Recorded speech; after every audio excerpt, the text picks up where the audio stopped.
সেদিনে আমার আব্বাজি আর আমি বর্ধমানে একটা জলসায় এক স্টেজে ছিলাম। আমি 2 ঘন্টা 10 মিনিট আলোচনা করে নামলাম, পেছনে বসছিলাম, উনি স্টেজ ধরলেন। কি বললেন জানেন?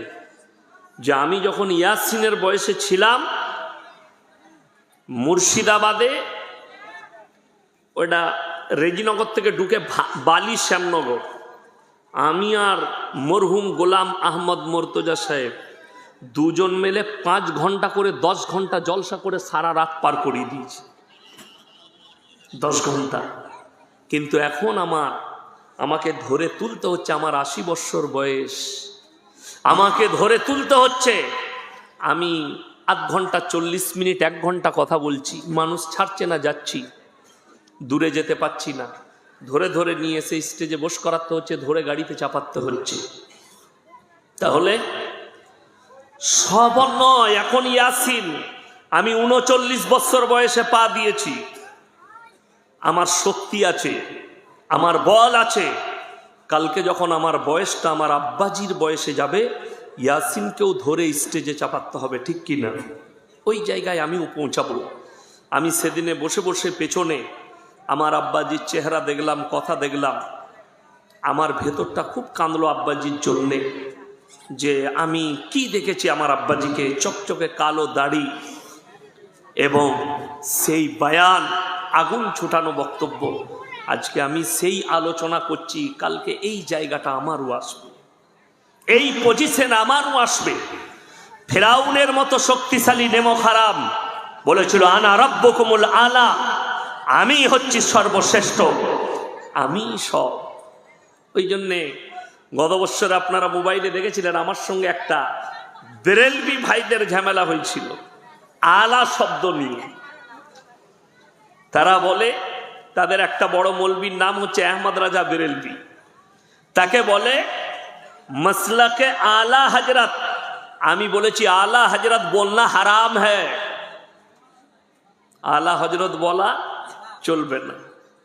আজকে তখন জানেন অনেক লোক মুর্তজা সাহেবকে বক্তা সম্রাট বলতো, আপনারা অতটা জানবেন না, শেখ জানবেন। অনেক লোক বলতো তখন, অনেক শেখ, অনেক মৌলবীরা প্রতিবাদ করেছিল, সম্রাট একমাত্র আল্লাহ, পৃথিবীতে আর কেউ নয়।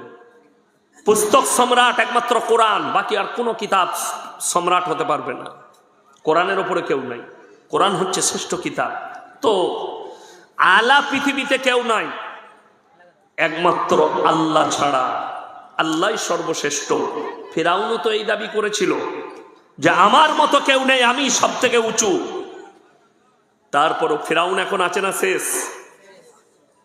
কাগজ থাকে তা নোট করুন, পৃথিবীতে যতগুলো জালিম বাদশা এসছে, আল্লাহ তাদেরকে বেজ্জতির সঙ্গে মৃত্যু দিয়েছে, তাদের ইজ্জতের হানি হয়েছে পৃথিবীতে। যারা জুলুমবাজ ছিল, যারা জুলুম করেছে, জালিম বাদশা।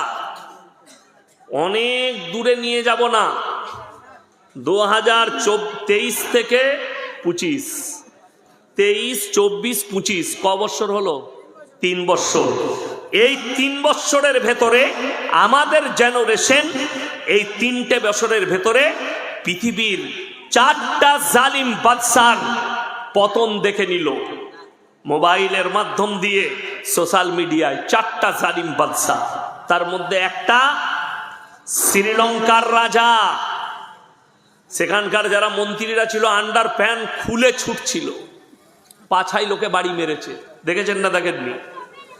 দেশ ছাড়া, বহুজন দেশ ছেড়ে পালিয়ে গেছে। নাম্বার 2, আপনার পার্শ্ববর্তী দেশ, রাজহাঁস রান্না করা রাখা আছে, কিচেনের রেটি, রাজহাঁস রান্না, ভেটকি মাছের পাতুরি, ইলিশ মাছ, গোলদা চিংড়ি, দেশি মুরগি আর দেরাদুন রাইস। তার ডাইনিং টেবিলে প্লেটগুলো কাঁচের পুচে রেডি। খানা খেতে বসবে, সেনা প্রধান বলল 40 মিনিট টাইম আছে, না হলে আপনাকে দেশের জনগণ হত্যা করে দিবে, তাদের একটা জনস্রোত আসছে, আপনি দেশ ছেড়ে বেরিয়ে যান। সেনাদের হেলিকপ্টার রেডি আছে, রাঁধা ভাত আল্লাহ খেতে দেয়নি, দেশ ছেড়ে পালাতে হয়েছে, তার নাম আল্লাহ।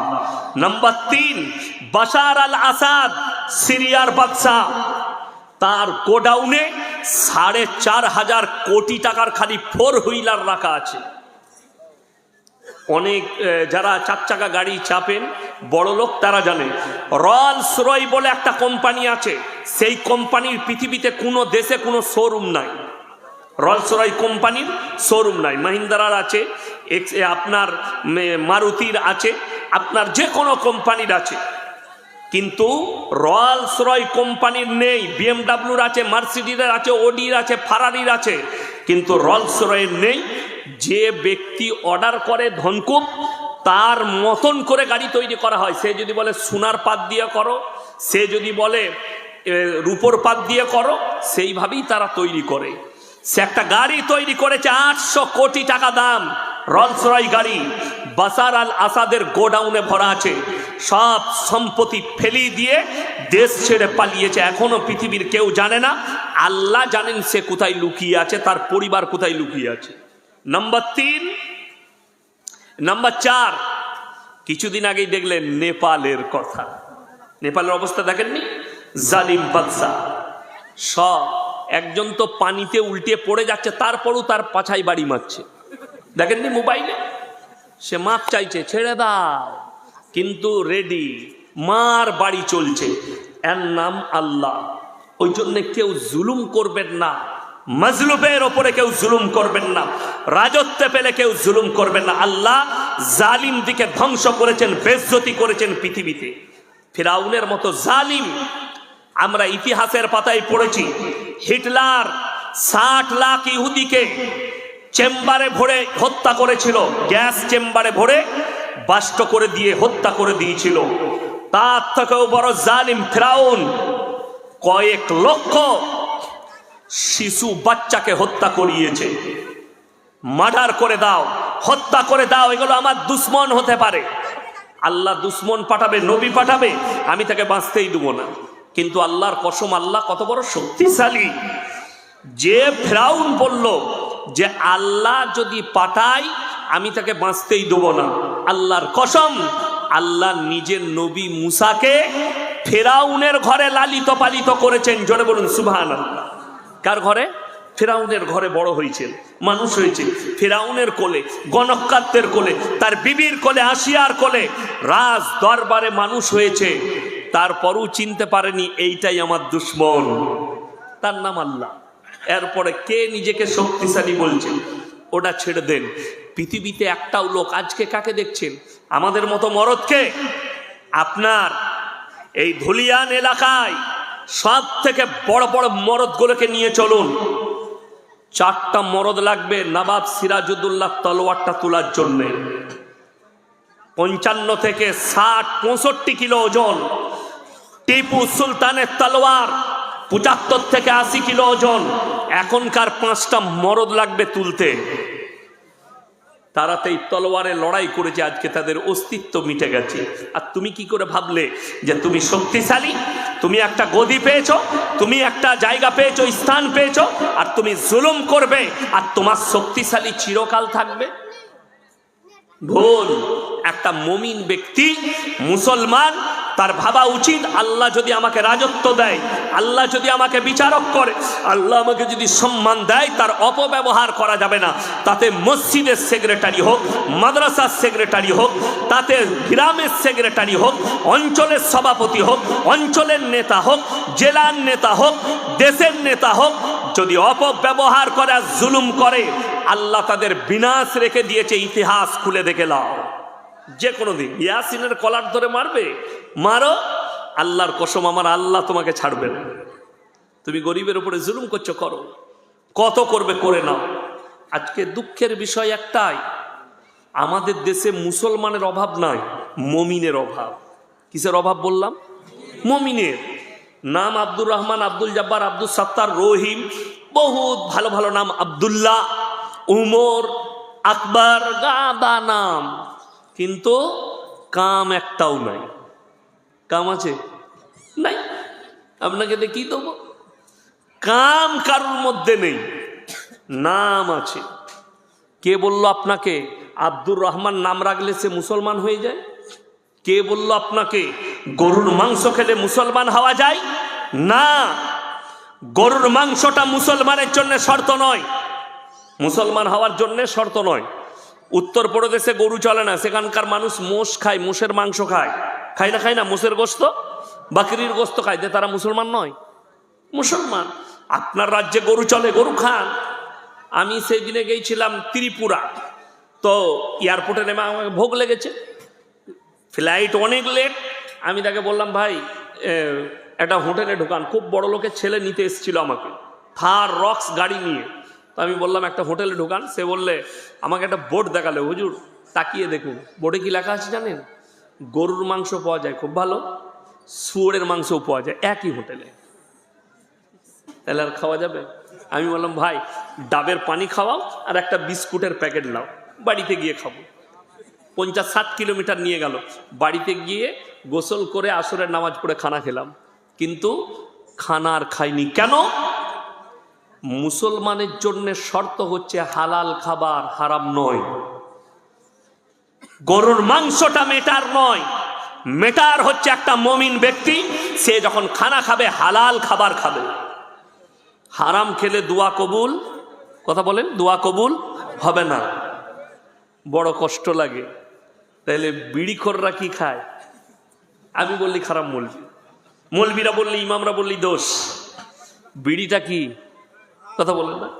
এখন অনেকজন যুক্তি দিচ্ছে। আমি কালকে নদিয়া ডিস্ট্রিক্টে ছিলাম, তো সেখানে একজন বললে যে কিছু মৌলবি মকরু বলছে। আমি বললাম, যে বিড়ি খায় না সে বিড়ি খেলে তার মাথা ঘুরে না ঘুরে না? কথা বলেন। যে গুটকা খায় না সে যদি গুটকা খায় মাথা ঘুরবে না ঘুরবে না? ঘুরবে। যে সিগারেট খায় না তাকে সিগারেট খাইয়ে দেন, যে তামাকু খায় না তামাকু খাইয়ে দেন, যে গুল করে না তাকে গুল খাইয়ে দেন, মাথা ঘুরবে। তার মানেই তো নেশা। আমি বললি, আমরা বললি খারাপ, ওইটাই তো কষ্ট। সকালবেলায় উঠে অনেক মুসল্লি আছে, পায়খানা ঘরে বিড়ি না খেলে তাদের হাগাই হয় না।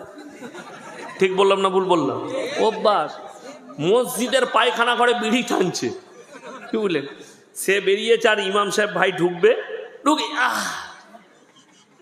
বমি লেগে গেছে, যেহেতু বেচারা তো কোনোদিন মুখে দেয় না, আর হারামখোর ঘরের ভেতরে ওই পায়খানা ঘরে খেয়েছে। আমরা বললি দোষ। এই দেখে, এই পানির বোতলটা কমিটির লোক দিয়েছে, দিয়েছে না দেয়? এটা আপনারা পান করবেন স্টেজে। এখন এইটাই যদি লেখা থাকে বিষ মিশানো আছে, মলি সাহেব খেলে আপনি মারা যেতে পারেন, এটা আর পান করা যাবে? শরীয়তে আছে হারাম। জেনে শুনে আত্মহত্যা করা যাবে না। যেমন 24 পরগনায় দেখবেন কিছু বয়স্ক বড় বড় মেয়েরা গজল পড়ে, তাদেরকে স্টেজে নিয়ে আসে, ছেলেরা ফাংশনের মতো হয়। ফাংশন জানেন? ফাংশন জানেন না? ছেলেরা ই করে। এখন দেখছি কলকাতা সাইডে ফাংশনের মতো গজল হচ্ছে, মাইক নিয়ে ঘুরে বেড়াচ্ছে স্টেজে আর গজল পড়ছে মেয়েরা ছেলেরা। একটা বালিগা মেয়ে মরদদের সামনে স্টেজে প্রকাশ্যে গজল পড়বে, হারাম। শেখ বসে আছেন, পাশে ইমাম সাহেব বসে আছেন, যোগ্য ব্যক্তি, আমার খুব মনের মানুষ। আমি তো গাড়িতে যেতে যেতে রাতের বেলা ইনার বায়ান আমি মোবাইলে শুনি। ইনি আমাকে কত ভালোবাসে জানি না, আমি ভালোবাসি। ইনি খুব হক কথা বলেন, আমি শুনেছি, খুব ভালো ভালো কথা বলেন। যাই হোক, ভেবে দেখুন কি গজল পড়ছে। বিসমিল্লাহ বলে গিলাস তুলে গালে ঢেলে নিল, বিসমিল্লাহর ওসিলাই বিষ পানি হয়ে গেল। আর লোকরা বলছে সুবহানাল্লাহ। বুঝলি কি? কিছুই বুঝে নাই, মনে করলে এত। আর আমি বলছি তাকে আমার কাছে নিয়ে আসুন, আমি বিষটা ঘুলে দেবো, তুই বিষ পান কর বিসমিল্লাহ বলে, দেখি তুই থাকিস কি মরিস। আরে যখন জানবি এই গিলাসটায় বিষ আছে, ওটা আর পানই করা যাবে না। এই যে কারেন্টের তার, কারেন্ট চলছে না চলেনি? লাইটটা জ্বলছে যখন কারেন্টের দ্বারা। আমি এখন যদি বলি আমি বর্ধমান থেকে এসছি, তোমরা জানো না আমি বিরাট অলিল, কারেন্টের তারটায় হাত দেবো, ও আমাকে শর্ট মারবে না। ও চিনে এটা ইয়াসিন, ওর কাজই হচ্ছে শর্ট মারা, ঠিক কিনা? কেউ যদি বিসমিল্লাহ বলে সাপের গর্তে হাত ভরে কোনো মলি সাহেব, তো সে চুমু খাবে না কামড়াবে? সে তো জানে না এটা ইয়াসিন সাহেব বক্তা। তার সিফাত হচ্ছে, গুণ হচ্ছে কামড়ানো, আত্মরক্ষার জন্যে। অর্থাৎ যে জিনিসটা আপনার জীবন কেড়ে নিতে পারে সেই জিনিসটা জেনে শুনে করা হারাম। জেনে শুনে করা হারাম। চলুন, নদিয়া ডিস্ট্রিক্ট একটা মৌলবি বায়ান করছিল, কি জানেন ভাইয়েরা, একজন আল্লাহর ওলি, তেনার কাছে অনেকগুলো মৌলবি গেছেন। তাকে বললেন যে তোমার মতো ওলি আমরা কেমন করে হব? সে বললে দাঁড়াও তোমাদিকে দেখাচ্ছি। বলে কারেন্টের তারে হাত দিল, তাকে শর্ট মারেনি, আর মৌলবিরা হাত দিয়েছে আর শর্ট মেরেছে। আমি বলে গাঁজাখড়ি গল্প। সেই পীরকে আমার কাছে নিয়ে আই, আমার ঘরের ওই ভোল্টেজটাই বলবো একবার হাত দাও বিসমিল্লাহ, বলে দেখি তুমি কিরকম পাচ্ছ। নাজায়েজ কথা, ইসলাম বিরোধী কথা। আপনারা ইমানদারির সঙ্গে বলুন, যাদের পকেটে সিগারেট আছে, গুটকা আছে, বিড়ি আছে, খৈনি আছে, জর্দা আছে, প্যাকেটগুলো বার করে দেখুন, তার উপরে লেখা আছে ক্যান্সারের কারণ, হানিকারক, লেখা আছে না নাই? তুমি নিজে জেনে শুনে তোমার জীবনের ক্ষতি করছো, গুনার কাজ, হারাম। আর রসুল বলেছেন নেশাগ্রস্ত জিনিস হারাম। আর অনেকজন বলছে এটা মাকরু, এতে নেশা হয় না। নিয়ে এসো, যে জীবনে গুল মাজে না তাকে গুল মাজি দাও, মাথা ঘুরে পড়ে থাকবে। ঠিক বললাম না ভুল বললাম? যে জীবনে গুল মাজে না মাথা ঘুরে পড়ে থাকবে। অর্থাৎ আমার বলার উদ্দেশ্য একটাই, আমরা সবাই মুমিন হব, জোরে বলুন ইনশাআল্লাহ। মুসলমান গাদা আছে, আল্লাহকে সবাই বিশ্বাস করি, জোরে বলুন ইনশাআল্লাহ। হাত করে বলুন ইনশাআল্লাহ। বিশ্বাস করেন? আচ্ছা, আল্লাহকে বিশ্বাস করলে আল্লাহ সব হুকুম মানতে হবে না হবে না? মানতে হবে। আল্লাহর রসুল সাল্লাল্লাহু আলাইহি সাল্লামকে যদি আপনি বিশ্বাস করেন,